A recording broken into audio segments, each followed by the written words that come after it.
the kookaburras.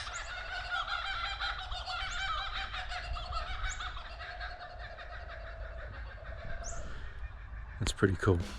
So it's been a few months since I made a more full video about what we've been doing on the homestead, so I thought I'd start in the veggie garden and we'll just do a bit of a walk around and show you what we've been up to. The first thing is I've put a raised bed along the stone fruit apple tree part of the espalier.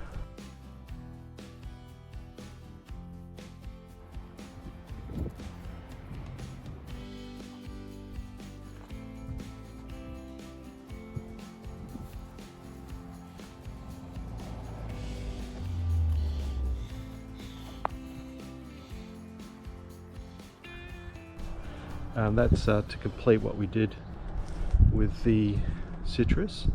So my hope is that by just raising the soil a little bit and being able to water it more effectively with drip irrigation and keeping the water penetrating into the soil rather than running off, and I think also keeping the soil cooler in the summer, that we'll get better growth and start getting better harvests from this area. Also planting, got some comfrey in the ground here, some garlic, also planted some bulbs that are starting to come up, and we'll just continue to add to the support species around our fruit trees as we head into the spring. Got some garlic chives up at the point here. Not looking great right now as it's July, so we're in the middle of winter, but I've put some a blueberry and some raspberries at this point. This bamboo's doing really good. Got some nice growth happening, and the citrus have really responded well to putting in a raised area around them. The kookaburras.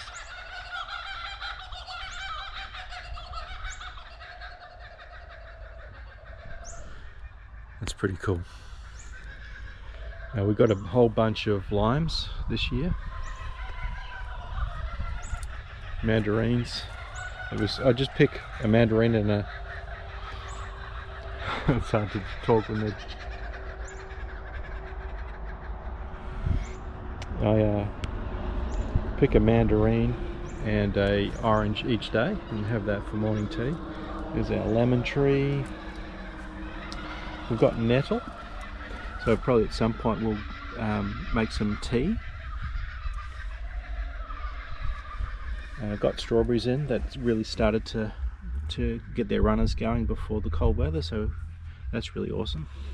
Lavender.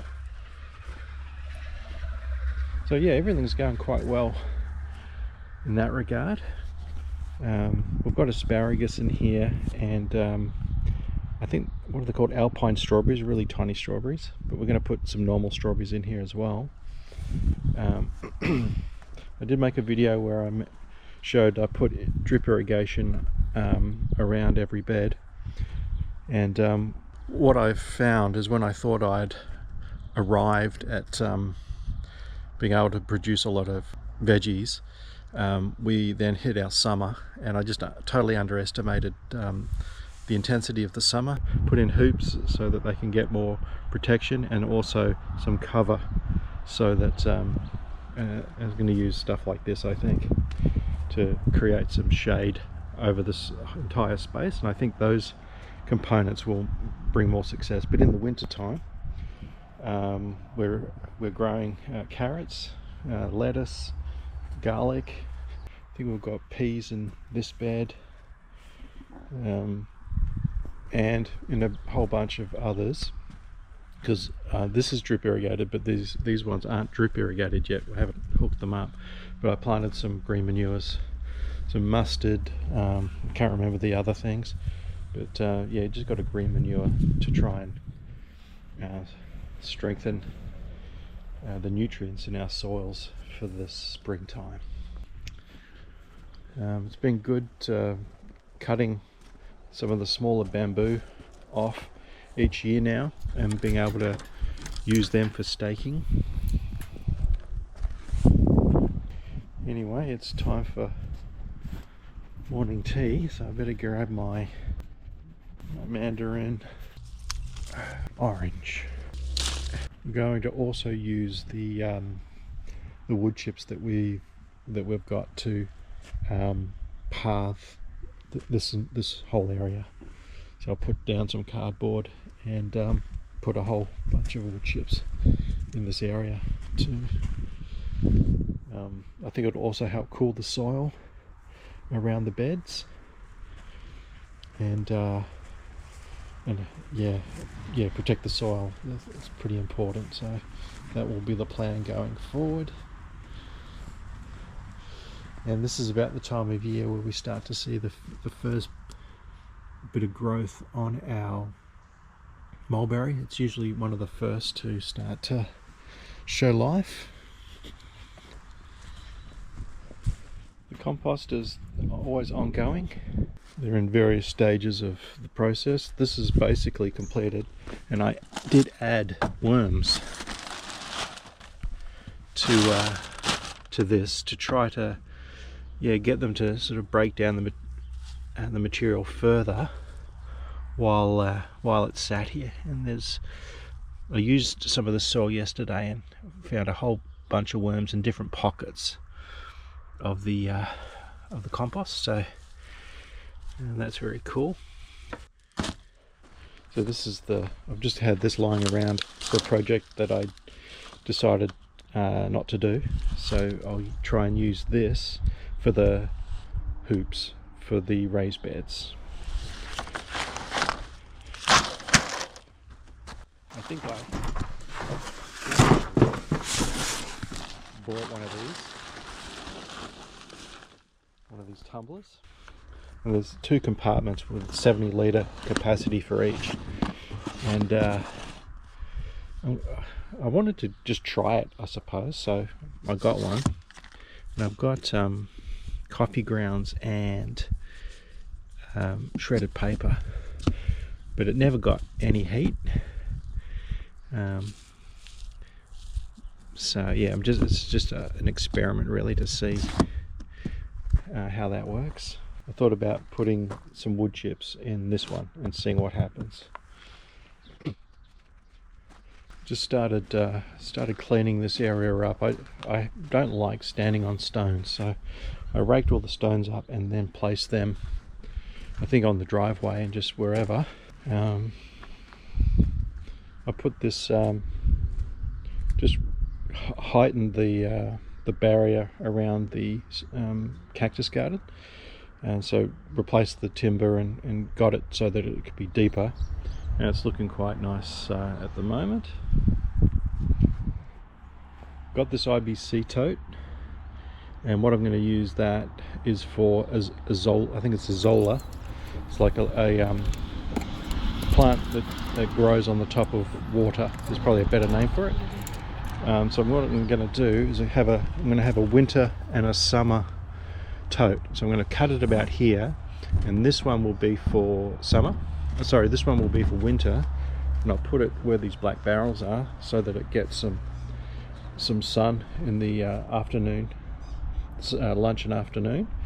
And then I'm also going to put one in the chicken coop. I'm not sure exactly where yet, but that will be for summer, so this will get some shade in the summertime. So I'll use that deeper half to put the Azolla in here, and it's all to feed the chickens. Somehow I discovered it online that it can be a good source of protein for the chickens, so just another food source for them. So that will be what that tote's used for. This is the propagation area. So yeah, these were so we just potted them up and probably sell them at a market at some point. This area is going to evolve quite a lot over the next 12 months, but this is where it's at the moment. Got some pig face. I think they're called proteas. I think that's right. We're going to grow some of them in the food forest. and I've started experimenting with compost tea and trying to develop a fungal dominant compost tea to put in the food forest and basically everywhere, but particularly in the food forest, to try and build up the fungal life in the food forest. So that's what we're doing with this one. I put a foundation in for a small shed.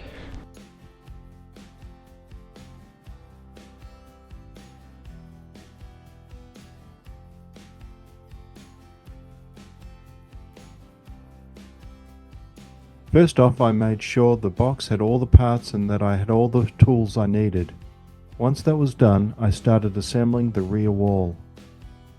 Not easy when the pre-drilled holes didn't line up, but we got it done. The snap-tight assembly system makes fitting the channels fairly easy. After assembling the rear wall, it was time to do the side walls, an easy part of the build. However, I'm not yet aware of an error I have made that will undo some of my progress. It is starting to dawn on me right now. I fitted the incorrect channels to the rear wall, so back she comes to be fixed. It turns out not to be a big deal, and after fitting the correct channels, it was on to assembling the roof. The roof was straightforward, however some of the pre-drilled holes needed to be punched through with a drill. Next up was the front panel assembly, the most tricky part of the build. However, I found the combination of the manual plus the online video instructions helpful when trying to figure out certain parts. With all the panels completed, it was time to erect the walls. This was actually quite easy, requiring 4 screws on each side. Seeing the doors slide easily was a relief. Last was the roof. Only a few holes lined up, requiring drilling new holes to fit it correctly in places. But in the end, it wasn't an issue. We finished just in time for our son to get home from school and have a play in it. Much needed storage space. I put all the panels together, and they're under the tarp because I was missing one hinge for one door on the shed, so had to contact the company, and it's taken nearly a month now to get that part, which is really disappointing. We'll get it, but it's just poor customer service. But that will mean we'll have a storage shed here. I'll show you the mealworm farm. They got hit pretty hard in the summer, but using a heat mat in winter has meant that the beetles laying eggs, the system is working, and we've got some full-size mealworms now, which is really good. And so we know how to keep them for 6, 7, maybe 8 months of the year in the colder and more milder weather, but the summer, that's the challenge. So I'm going to try and find a way to bridge the gap so that we can keep mealworms out here all year round. The mealworm farm that we have indoors is going really well. I might make a separate video about that, just about what I've learned over the last couple of years and how to keep them, how we keep them, I guess, and how they're beneficial, not just to feed the chickens, and if anything, that's just the third of 3 things. Obviously, you can feed the chickens, but also you could harvest the frass and use that as a fertilizer in your own homestead, as well as selling it. If you have a homestead market stand, you can sell frass, and that can be a small income stream, and also sell the mealworms as well. So if you've got the time and the patience to have mealworms, it can be a good addition to your homestead.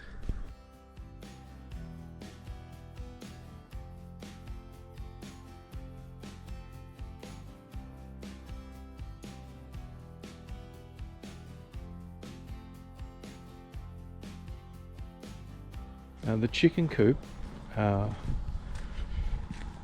fence used to go along to that corner here.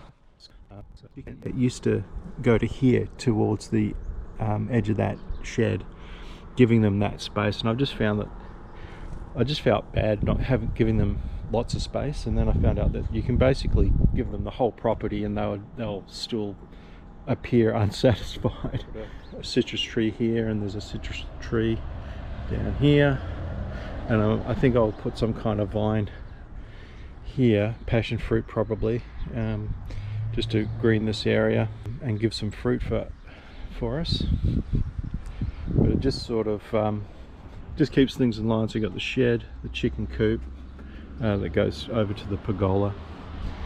Found out that with the space that they do have, which is quite big actually, we could probably have, I think we've got 7 chickens. I think we could even have up more than 12, but I think 12's the limit for our area.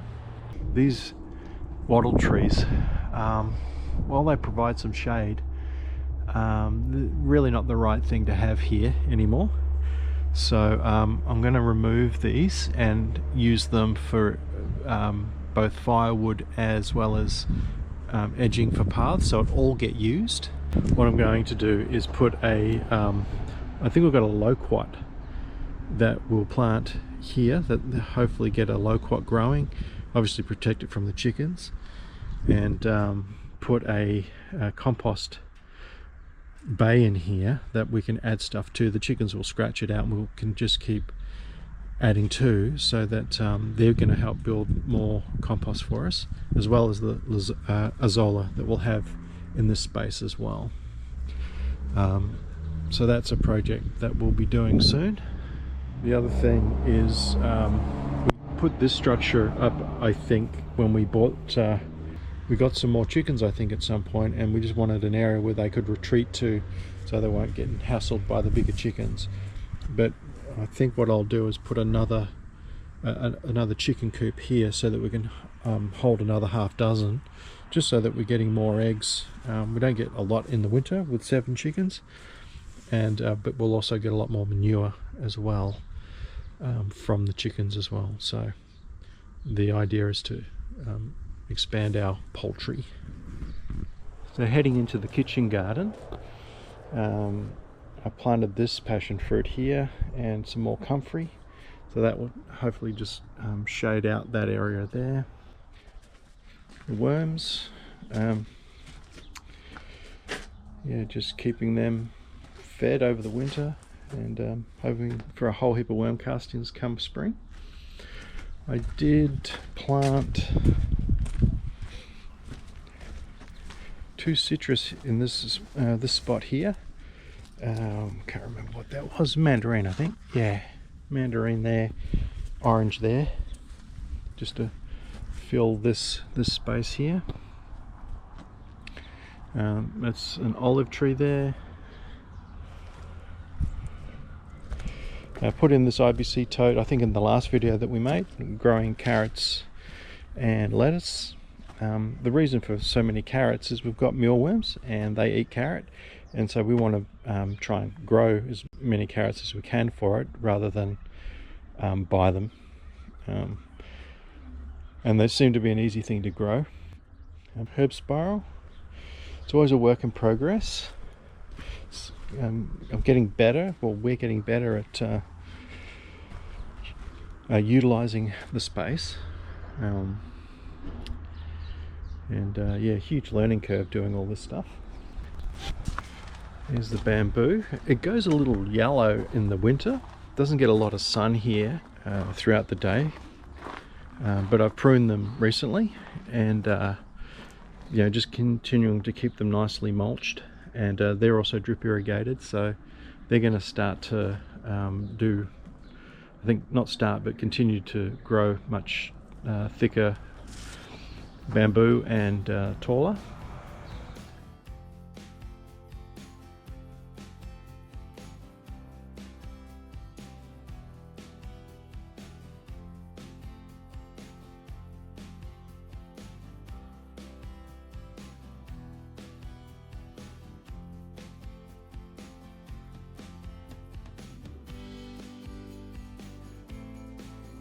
Let's see what Kate's been focusing on. Hey. Hello. Are you able to tell us what you've been up to and what you're focusing on? Yeah, I'm just running some candles. So what's been your focus over the last sort of 6 to 12 months? Getting new wholesale customers, booking in heaps of markets. Like, I have been trying to find new markets to go to. Refining what products we've got, what works, what people like, what helps them. Yeah. It's probably fair to say that you've been working on markets primarily. Oh, yeah. Nearly every weekend, doing 1 or 2 markets. Yep. As well as obviously making the stock and trying to build up our website for online sales and wholesale. Trying to build those up. Yep. There you go. Got it. So what would you say your most favourite things about markets and maybe your least favourite things about markets? Oh my gosh. The customers, of course. I love talking to different people, but that's a given. So I'll try and think of something a little more interesting. I like, the different locations. I think going to different places, exploring towns I haven't been to before. Yeah. I love being creative in the setup. And like trying to make it look beautiful, and so it's always nice when people compliment the stall, so that's really cool. And one thing I'm surprised by is the amount of people who love bees and just want to share their own experience with bees, show me their bee tattoos. Yep. That's a really common one. Some people are just like, yeah, candles, whatever, and other people are like, oh my goodness, beeswax candles, Celtic salt, Manuka honey, skin cares, and they just recognise the value. So I think that's what I like, is connecting with like-minded people. Obviously the things I don't like is the wind. Rain is kind of okay, but wind, not so much, because it's really quite challenging.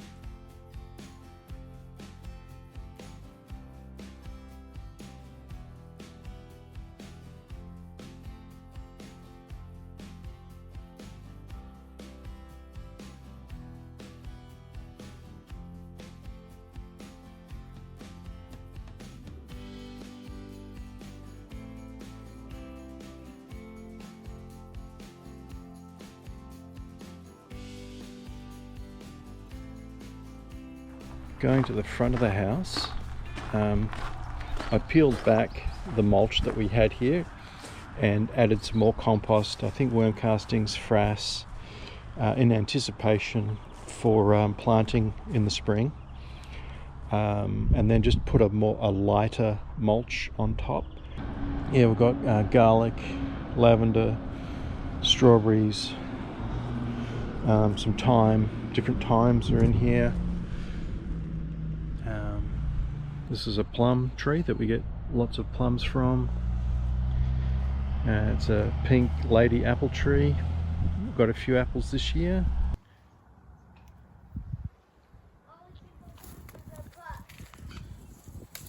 Wow. Our first real pink lady. It looks amazing. You're gonna have to bite. We did it. It was a bite.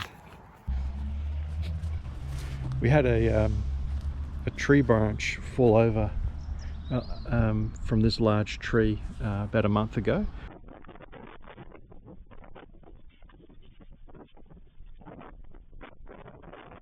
So I just dragged it in and been chopping it up. Probably use the thicker stuff for edging for paths, and the smaller stuff probably just be kindling for the fire.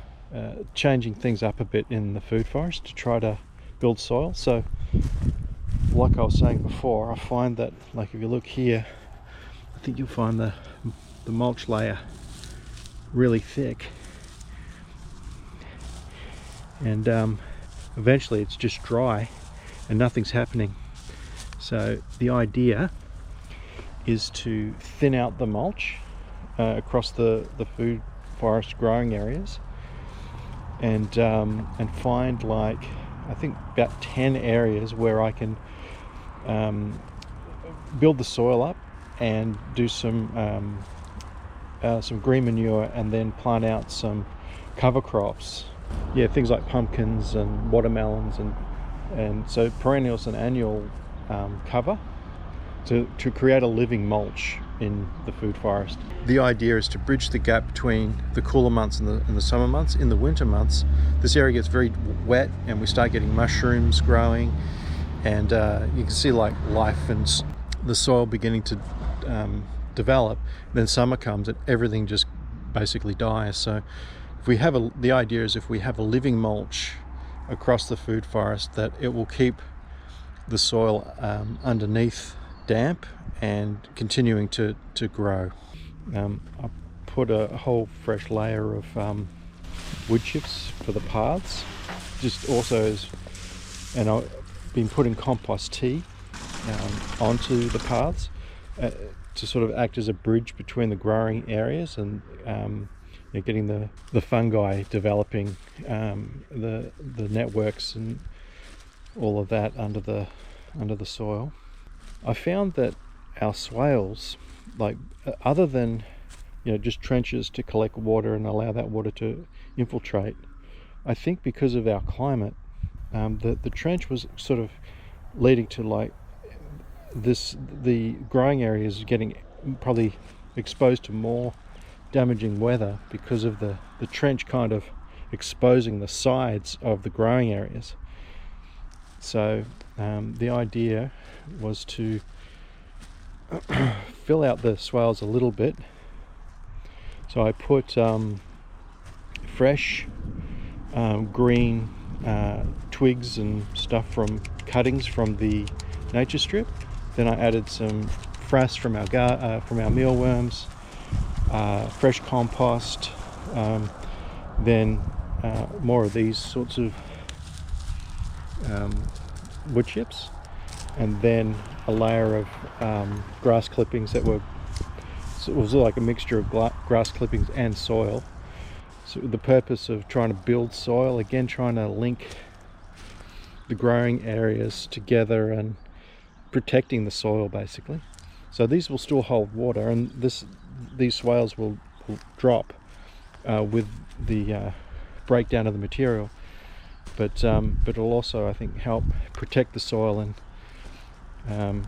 protect the food forest overall. The food forest has had just a mild chop and drop this year. We got a lot of the smaller stuff growing at the base of the tree lucerne, cut back the salt bush, a few other things, but a light prune this year.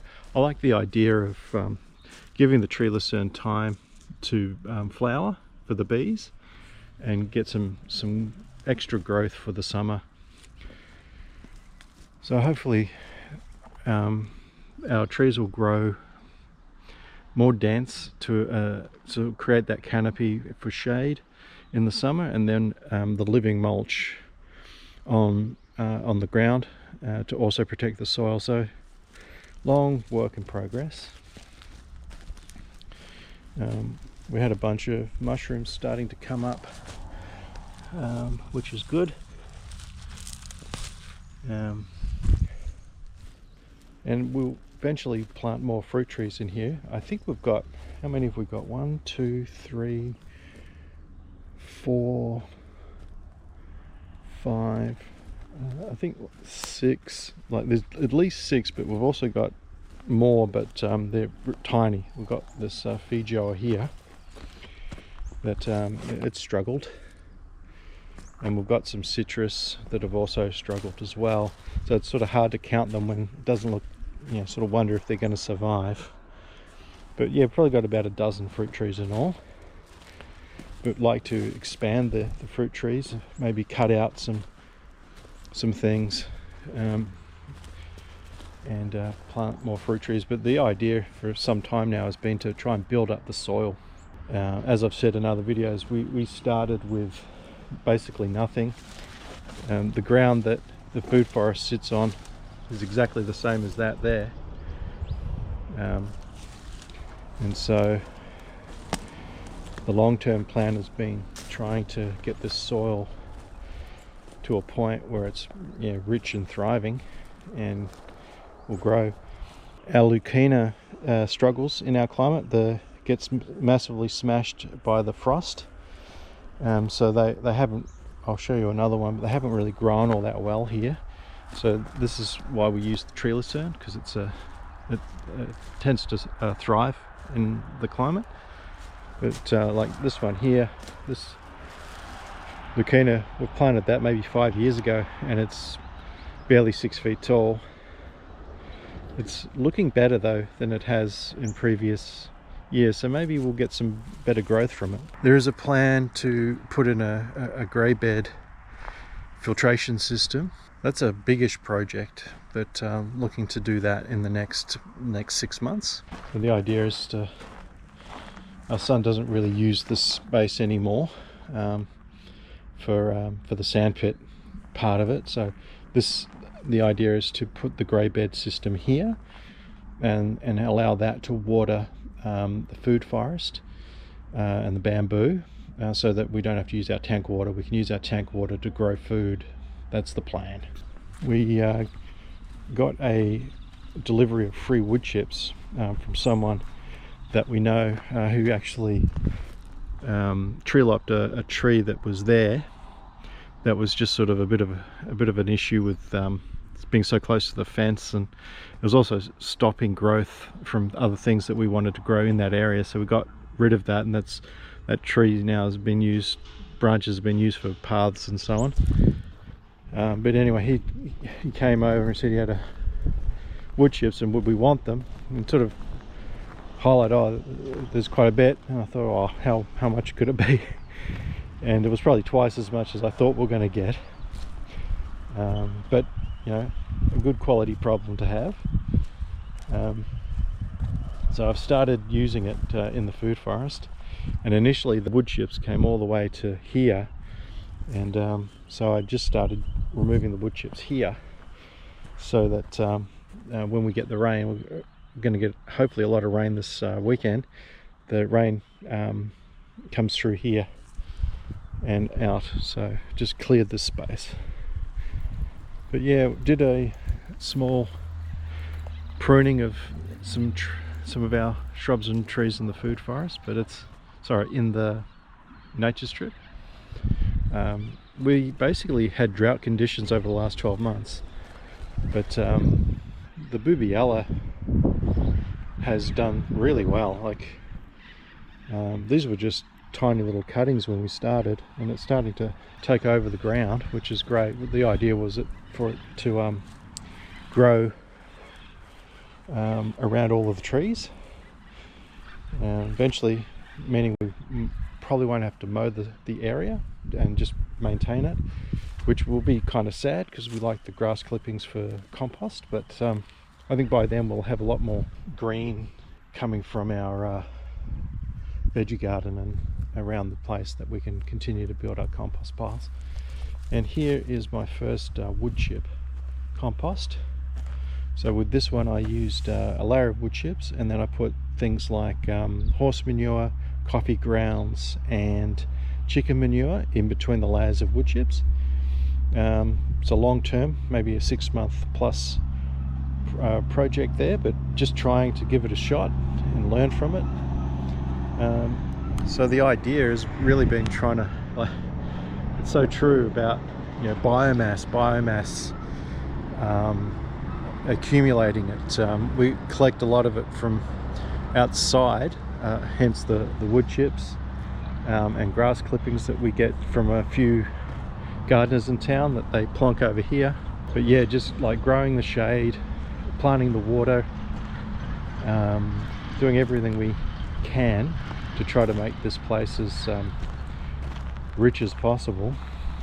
I'm liking this space here because it's got some pig face in there somewhere, as well as this Boobiella and some native shrubs that have all sort of joined together to sort of create this space here, which is really nice.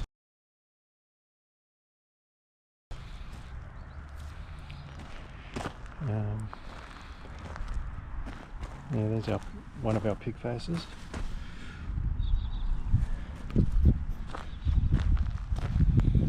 Yeah, so there's always something to do on our 1/3 of an acre. And the idea that we've had from the beginning is to just make this space as productive and as valuable as possible, so that it can support us as much as possible, and developing a business around it, which we're doing.